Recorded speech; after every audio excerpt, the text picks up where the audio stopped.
The Swiss Family Robinson, Chapter 31, Another Ostrich Hunt.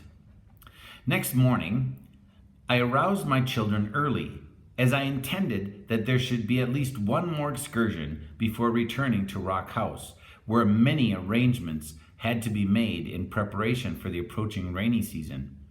And I wished especially to discover whether the ostrich had deserted the eggs we had left in the sand.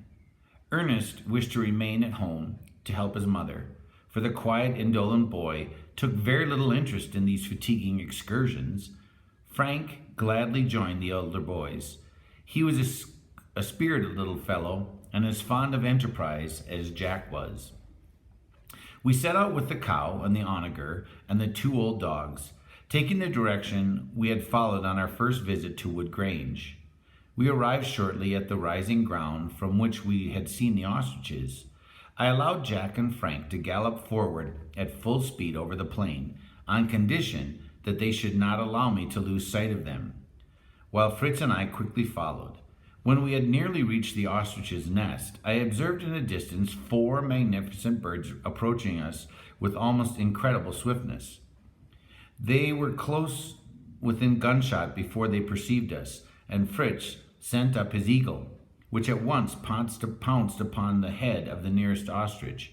In consequence of his beak being firmly bound up, he could only beat his wings on the creature's back without hurting him. This, however, so confused and alarmed the bird that he could not defend himself, nor continue his flight. Jack quickly threw a lasso, but instead of catching only the legs, as he intended, he entangled the string also in the wings. The bird fell to the ground at once, and the boys set upon shouts of joy as they ran to the spot. Fritz called off his eagle and drove away the dogs, while I lost no time in endeavoring to tie the legs and set the wings free. The struggles of the prostrate bird were fearful, and the violence with which he kicked right and left with his entangled legs made us fear to approach him. I had begun to despair of making him a prisoner, when happily I thought of covering his eyes by throwing my hunting pouch over his head. We had no further trouble. All resistance he ceased.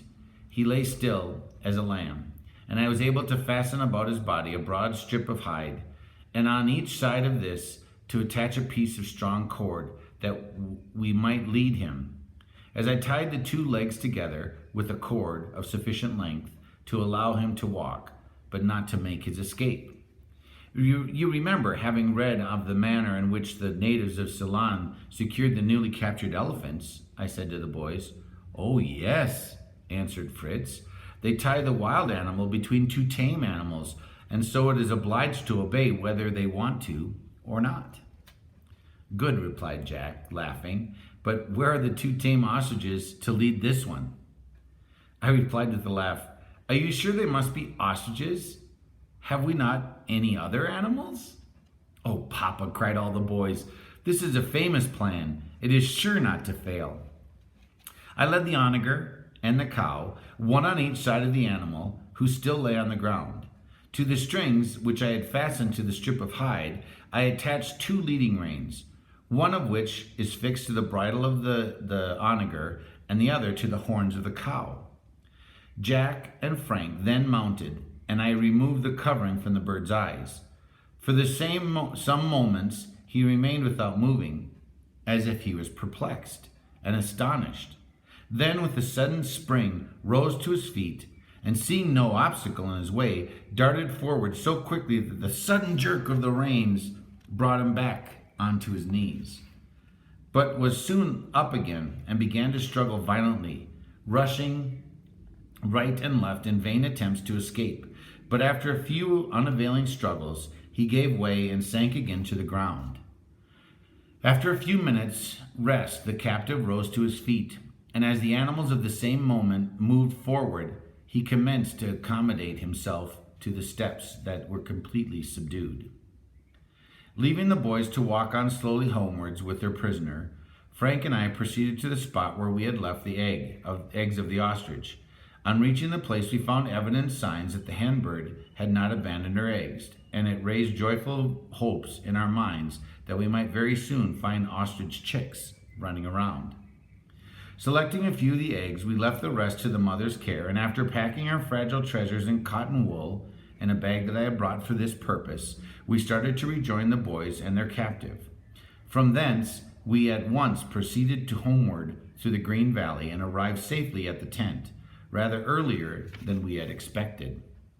The admiration expressed by my wife when she saw our gigantic prize was quickly turned to anxiety. How do you suppose we are to feed that enormous creature? And where is it to live? I cannot see that we will be of any possible use. Mama, I will teach him to carry me on his back, exclaimed Jack.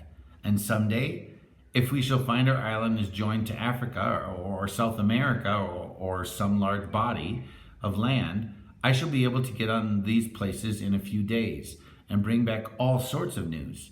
He flies like the wind, and his name ought to be Hurricane. Do let me learn to ride him, Papa. As each of the boys wanted the bird, I settled the matter in this way.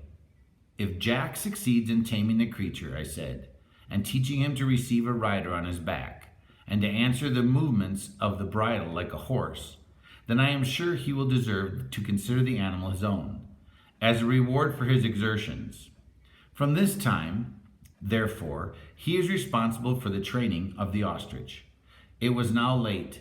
I therefore untied the leading reins, and with the assistance of the boys, I fastened them around the stem of 2 trees, between which the ostrich could stand or lie down as he wished, but he could not escape. The rest of the day we employed in packing the many valuable things we had discovered during these excursions for removal to the summer lodging we had constructed at Tent House.